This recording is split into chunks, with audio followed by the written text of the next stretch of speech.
you're doing something like a together time corkscrew, like that, where you're changing. So when I'm starting out, I'm going counterclockwise.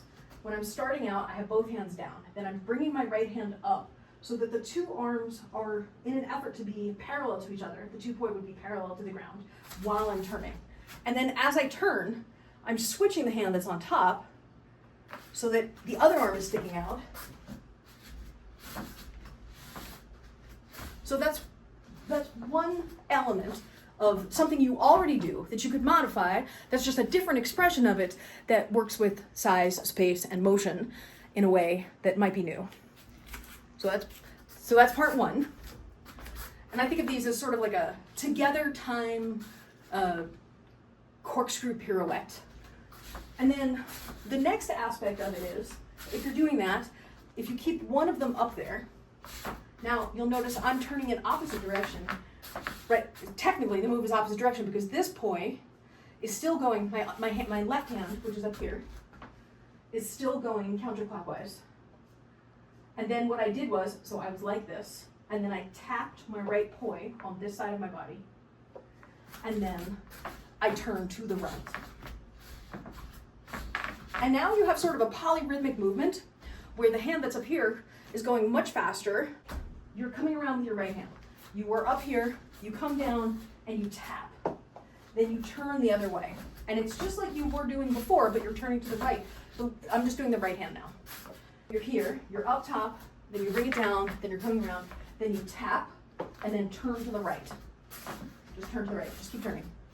Yeah. So it's really simple. With your left hand, you're still in that same corkscrew, right? So you're turning, and then you come down, and then you go up. But now what you do is you do multiple revolutions up here.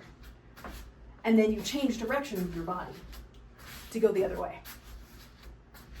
So you're going from in-turn, where you're turning with it to the left, to anti-turn, where you're turning against it.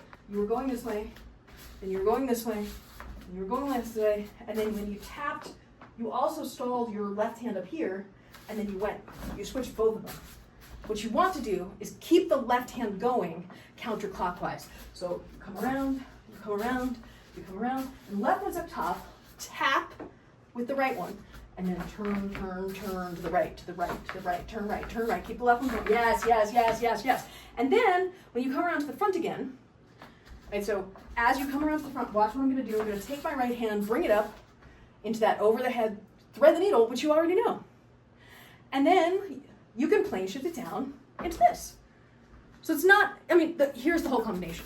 All right, so I'm in my corkscrew, my together time. I've switched a couple times, and now my left one's up here. I tap, I turn the other way, come around, thread the needle, and then bring the thread the needle down. All you do is, what you need to do when you're doing the thread the needle is this.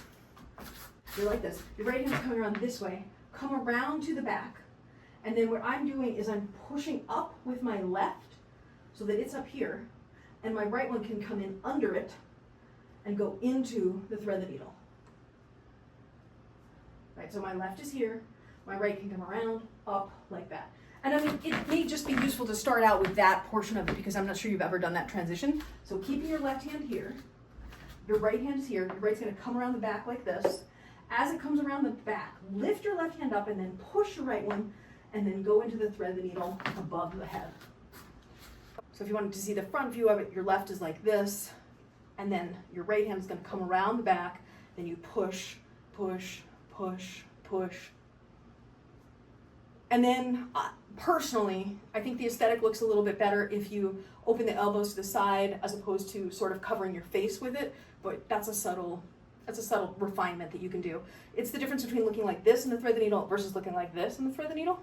And you'll notice, if you looked at the difference from the side, in the first one, you'll notice that my elbows are out more and my hands are directly over the crown, or a lot closer to directly over the crown than the other one, where the hand's in front of the head. And similarly, the elbows and arms are blocking the face more.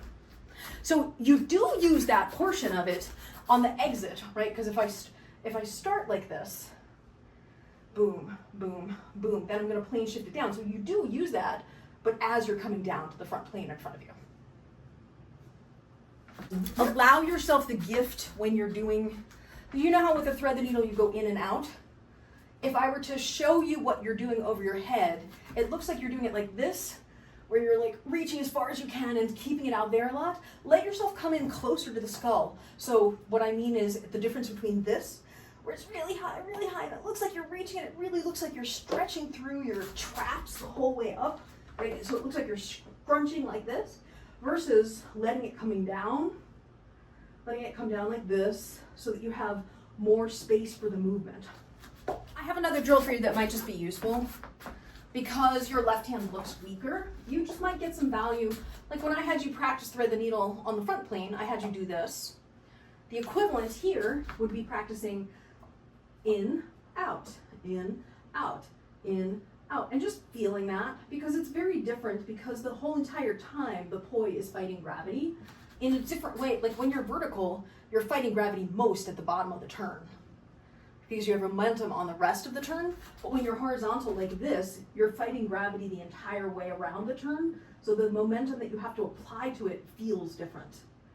So the in and out might be helpful, particularly with your left hand, because it looks like it's less comfortable than your right hand. Okay, so I'll show you side view, maybe it wasn't clear. I'm here, close to my head. Now I'm here, far. In, out, in, out, in, out, in, out. And I'm just pushing my hand up and down. And then if you want to see it from the other side, because maybe that's useful, in and out, and in and out, and in and out. And really, I recommend, I mean, you don't have a bun or anything in your hair. I would go down as low as you can with your hand toward your scalp, so that you, because holding ourselves up like this takes more energy than holding ourselves up like this, I think.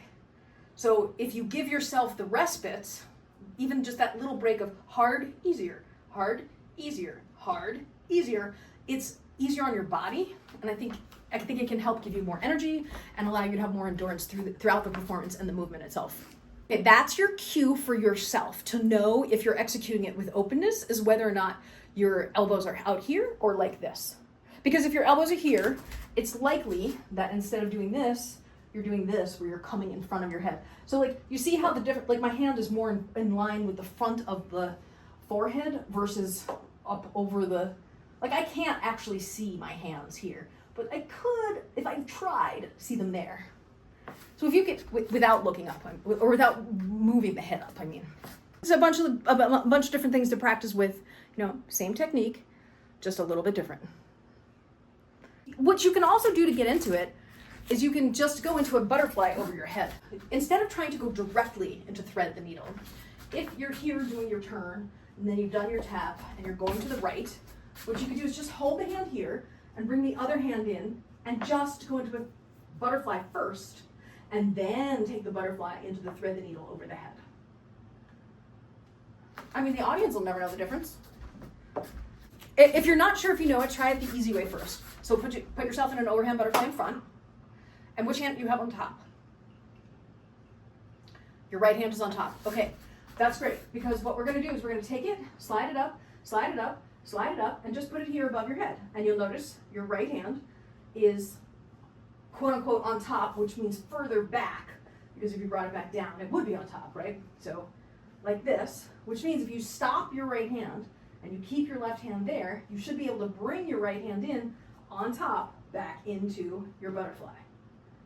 So if you stopped your right hand and you started it again and brought it in from the back, on top you go into your butterfly. If it was stopped, you could bring it on top into your butterfly. This is a useful drill that will help you, which is just practicing this guy. Bringing it up, bringing it up, bringing it up, spreading the elbows, bringing it up but keeping it tight to the head, and just getting into that butterfly here. Beautiful. And then you can try threading that.